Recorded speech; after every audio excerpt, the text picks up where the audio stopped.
Well, hello. Today we're going to talk about the last two keys. So there's 7 keys to help unlock your horse's potential, right? To let those superpowers come out, if you will. So these are keys number 6 and number 7. So I'm Mary DeBono, and this is Easier Movement, Happier Horses. And thank you for being here. So let's start with key number 6, which is to change things up. We, along with our horses, kind of get into ruts. We get into routines. We do the same things the same way over and over again. And the nervous system kind of just gets used to that. It just, whether it's good or bad, it just feels familiar, feels safe, right? Because it is familiar. But it's really important to start to do things differently for both physical and behavioral flexibility. Right? It's amazing how the mind and the body just open up when you start to experience things even a little bit differently. So I've talked about this in previous episodes where I've talked about, really pay attention to how do you put your pants on, right? Do you do it always with the right leg first? How do you put your jacket on? Is it always the right arm? I mean, all different things. How do you climb steps? We tend to have such habits around how we do things. Maybe the way you tack up your horse, you always, put the saddle on from the left side, for example. We over and over again, we do the same thing. So our bodies get used to moving in a very particular way. And it's like we kind of groove those neural pathways into our nervous system. And then it's difficult to do anything different. So we really get stuck and we get physically and mentally stiffer, if you will. So what we want to do is we want to awaken our flexibility, both our flexibility in our body and in our mind. And the same is true with the horses. So if you can think about things you do, whether you do them by yourself or you do them with your horse, just change them up a little bit. Do you always take your horse to a certain spot to groom her? Right? Do you always mount and dismount in a particular way? Most people do it from the left, right? Only from the left. And I encourage people, if you can do it safely, and you have to teach your horse this, to also mount and dismount from the right and to lead your horse from the offside as well. That is so, so important to do things like that. It gets the attention of the nervous system. It allows new experiences to happen and to start to groove new roadways. It's like, you can think of it this way. Just say you always drove to work exactly the same way, right? It's a certain route you took and you did it, every day, going to work and coming home from work. And you no longer questioned whether it was the best route to take. It just was what was familiar. You got in your car and it's almost like your car knew where to go. And you didn't have a self-driving car, I might add. But now, say suddenly there's road work, there's some kind of detour, there's construction or something, and you're forced to go a different way. And now suddenly things are different. Like you actually look around, you're more like you notice things more on your drive because it's different. And you might even discover that it's a better route to take to work, that maybe there's less traffic or it's more relaxing, it's more scenic, whatever. But you find that it's actually better. So you start to broaden your horizons. So we want that for yourself and for your horse. Get yourself and your horse out of the rut you might be in. Okay. So think of all the different things you can do that will be will be novel, will be non-habitual. Again, we can think about, how you lead, how you groom, how you tack up, how you mount and dismount, maybe even the things you do. Maybe there's a particular kind of warm-up routine you do with your horse. Maybe you can change that up a little bit. Maybe you never go on trail. And if you can safely do that, that's a really great thing to do. So start to play with this. Like in the work I do with humans as well, the Feldenkrais work, we use a lot of different positions, different orientations, to do similar movements just to bring in that novelty and variation, just so it's experienced differently in the nervous system. And that's when the brain really gets it and the improvements really stick. So very, very important to start to change things up for you and your horse.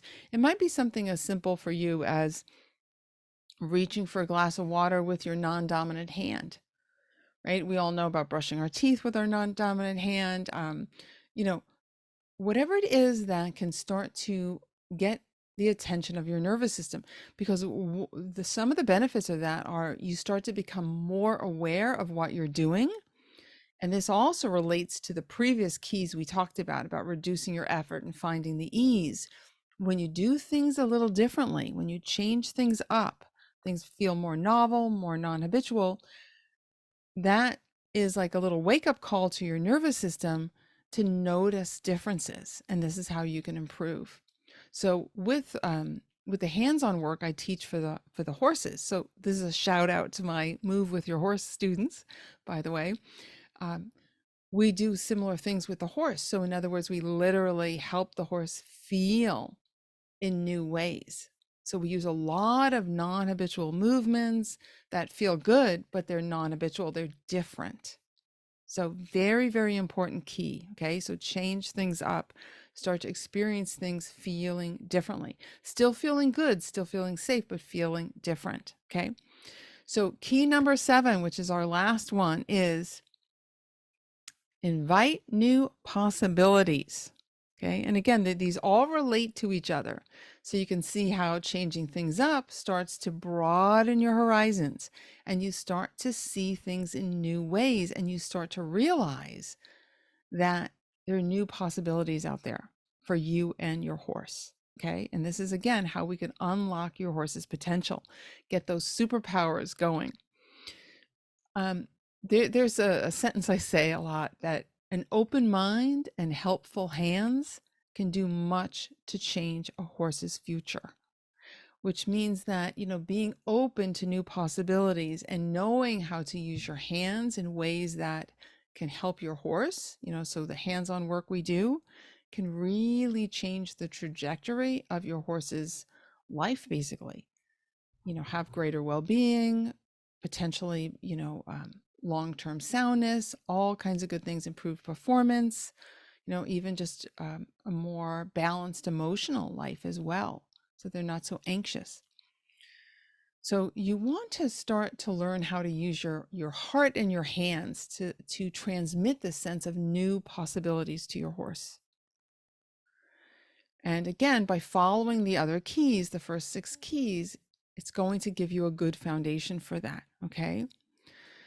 So, but another way you can think about this is to really release any limiting belief you might have about yourself or your horse. Often we have both. We have stories we tell ourselves that kind of like keeps a belief alive about ourselves and our horse, and it's not serving either one of us. I'll give you an example with my own horse. So my horse is a rescue. I've had him now a long time. He had a lot of physical and emotional issues, I'll put it that way. And he came from a very abusive past and all that. And so one day, this is a long time ago, he would spook at anything, like, and I'm talking big, big spooks that he would keep, like it was hard for him to let go of it. And I remember talking to my dad one day on the phone and saying, oh, he's, Breeze was so reactive. And my dad stopped me and he said, no, no, no, he's not reactive. He's careful. And that simple reframe changed so much for me. I thought, oh, he's careful. That's a whole different feeling than you having a horse that's always like super reactive to everything and sort of like out of control. It's like, he's careful. He's been through stuff. Okay. I'll put it that way. He's been through stuff. So he's learned he needs to take care of himself. He needs to be careful. And a funny thing happened after that. Once I changed my story, thanks to Dad, by the way, about my horse, Breeze, he stopped being so spooky because I changed. I wasn't expecting him to do that. And so something, I'm sure, in my physiology changed, right? That maybe gave him a little more security, for all I know. So it's really, really important. Okay. So thinking about how you're holding your horse back and holding yourself back is a very useful endeavor to kind of look into that. Notice what you're saying to yourself or to other people. Another thing I did a lot, and my horse has, Breeze has scars on his body from different traumas he's been through. So sometimes people will ask me about them, or they'll, ask, different things about his history. And I used to go into the story about him, about all the abuse and this and that and the other thing and yada, yada, yada. And one day I thought, oh my gosh, what am I doing? Why am I keeping that story alive, that limiting story about what he went through? He's here with me now. We have a great life. He's super healthy and happy. And, we do all kinds of fun things, and he doesn't live in that fearful place. So I started being much more intentional about what I said to people. So, yeah, this is important. Think about the stories you tell. Your horse is lazy. Your horse is, you know, spooky. I have a client who doesn't use the term spooky. When her horse is feeling that way, I'll say, she says he's bright. I like that. Oh yes, he's very bright today, which means, maybe it was a chilly fall morning and he was, feeling it, right? So he was bright. So I love that reframe. It's like that's something she's okay with, right? So it really changes things. And so you can invite new possibilities for movement, for performance, for all kinds of behavior, for emotional and physical, okay? As far as if you start to invite new possibilities in, right? So like, even I'll give you another story about myself. So many years ago, my first major career after school was as an IT professional. So I designed computer systems, I did all this kind of stuff. And I was good at it and it paid well. And I always had my horses and, that kind of stuff too. Of course, I was always an animal person, had horses my whole life. I mean, since I was a kid, not from birth. And I thought that was my path. Like, this is, like a solid, responsible career. It makes X amount of money. I could pay for my horse and, all that stuff. And suddenly, and it was actually thanks to the Feldenkrais method, I believe, because I suddenly, when I started to experience things in new ways, going to a Feldenkrais practitioner, literally moving through space differently, feeling my body differently, being more self-aware, suddenly new possibilities opened up in my mind. And I knew that I wasn't destined to be an IT professional for the rest of my life. And I started making plans, which happened pretty quickly, to leave that field and to follow my passion to improve the lives of animals and their people. And that's what I've been doing now for the past 30 plus years. So again, I was able to change my self-concept around what was possible for me. And, my horse was happy to come along, by the way, on that journey. And I had a different horse at the time I started, of course. But anyway, because remember, our stories that we tell ourselves, whether about ourselves or about our horses, it's like they become these self-fulfilling prophecies. Like, I remember working with a woman back in my IT days, and she used to she was self-deprecating about how bad she was at directions. And I'm going to tell you, this is well before, we had GPS or anything like that. You had paper maps. That's what you had. And she was very bad at directions. That was the story. So she kind of, she always talked about that. So whenever she went from point A to point B, she would talk about how she got lost and how she did this. And it became kind of like the office joke was that, oh, don't send her because, blah, blah, blah. And I thought to myself, even at that time, I thought to myself, I wonder if she really is different than the rest of us, or she's just keeping that going. For some reason, she had this attachment to that story that she was bad at directions, that she didn't have a sense of direction. But did she really go the wrong way more than the rest of us? Or maybe she did because she believed that. So your brain is going to find evidence to fulfill that, to confirm it for you. And it's the same thing like when people say, oh, I'm bad at math or whatever, and they get anxious about it. And of course, it makes them bad at math, et cetera, et cetera. But we really want to be careful and aware, I should say, of what we're telling ourselves. And are we focusing on our limitations? Are we, or are we allowing our creative selves to invite more possibilities in? So I'm looking at my notes here too. Oh, yeah, here's another one I wrote down. So much of the time we think about, again, we're going to go back to these self-limiting beliefs. People will tell me, I've always been uncoordinated, or I've always been stiff. I've never been flexible. And, that may be true. We all have different, we come kind of equipped with different levels of flexibility and things like that. But again, if you say that over and over again, whether it's about you or it's about your horse isn't flexible, your horse is not coordinated, your brain is going to find evidence to keep confirming that. Okay. And so then you won't be very graceful. You'll be thinking, oh, I'm stiff and uncoordinated. Well, then you'll be more self-conscious. You'll be more likely to be uncoordinated. Okay. So again, these are things that it's very, very important to recognize in yourself, to become aware of what you're telling yourself, because not only does this impact your quality of life and the life you want to have, your future life, it definitely holds your horse back as well. Okay, so if you keep telling yourself you're an anxious rider, you're a bad rider, you don't have good posture, you don't have this, well, that's probably getting truer and truer, I'm going to say, as you go along. Okay, so you might want to think, so just say you are riding and you something happened that wasn't to your satisfaction. Instead of beating yourself up over it and kind of like confirming that that's a problem, a problem you have, and that's a story you believe about yourself, what if you said, okay, well, that time I wasn't 100%, maybe I wasn't 100% confident, but I'm going to be better next time. And you put yourself more in that growth mindset, right?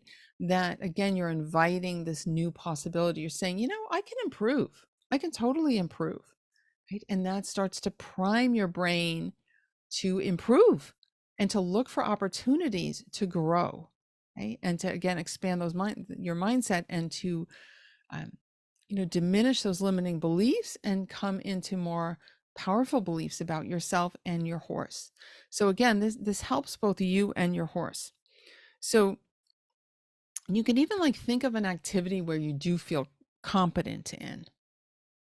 Okay? Think of something you do feel competent. It could be the silliest little thing, tying your shoes, maybe grooming your horse, or maybe making a meal. Not that those are simple things, by the way, but think of something that you feel good about, and then embody that feeling. Embody that feeling and start to get used to that feeling. Okay. And notice as you're doing that. So if you think about an activity that you feel competent in, notice how you hold yourself. Notice how you breathe, right? What do you do? Are you laughing? Are you, so start to notice all those components of competency. Because what you can do is you can start kind of carrying them over into other activities where you don't feel as competent. Okay. And when you feel more competent, you're going to help your horse more effectively. So you can apply those, those physical feelings and those emotional feelings to the areas you want to improve. Okay. It's like you carry them over to that, and you intentionally hold yourself in that way. You breathe in that way. You smile in that way, whatever it happens to be. Okay. That can be really powerful. Another thing you can do is you kind of like model the behavior of somebody that you do feel is competent in that area. And you can, imagine you're them for a moment. How does that feel? And you can start to maybe carry over the traits that they embody and do that for yourself. So whether it's maybe a rider that you really admire or someone in another field, but you can carry over the traits that they're displaying, if you will, that appear to you. So that could be useful. So, it's I talk a lot about how transformative this work, this whole body of work, and this is like a kind of a framework for it. But I talk about how it's transformed my life and it's transformed the lives of so many other, animals and humans. And what I love about the word transformation is it doesn't it doesn't indicate that it's like a starting over. It's changing from where you are. So it's acknowledging where you are right now and then improving that. It's not like you have to be completely reborn or anything like that, get a new horse or anything like that, right? It's being able to improve from where you are. So think about that and expanding those possibilities, okay? So you're basically you're taking what's there already, and this applies to you and your horse, and making it better. Okay, so that's transformation. So, okay, I hope that was helpful. One more thing I want to add too is about this idea of new possibilities. Okay, because this is a really, really important one. We don't realize where we're holding ourselves and our horses back a lot of times. So if you intentionally think of new possibilities, this is going to really serve you and your horse. But take advantage of like fresh starts. So like a fresh start would be the first of the year is an obvious one. People tend to make New Year's resolutions. Birthdays are another one. The first of a quarter, the first of the month, right? Maybe even like if you have a relationship breakup or something, or you move to a new barn or something or the end of an old job or the beginning of a new one, but something where it's like a logical new start, like a Monday. A Monday is a common one, right? How many people say I'm going to start my diet on Monday? Right? So think about that. Take advantage of a fresh start, whatever that is. And it could be today at noon or whatever. But think of a fresh start, because what that does is that helps you tap into this intrinsic motivation. Right? It helps you say, it's what they call the fresh start effect. It's like, oh, okay, this is a clean slate, if you will.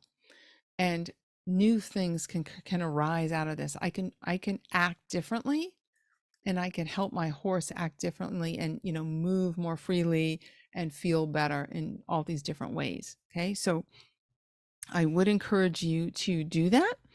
And just, again, ask yourself, how have you been holding yourself and your horse back? And then take a moment and imagine what you would like to have in your horse life, or any aspect of your life,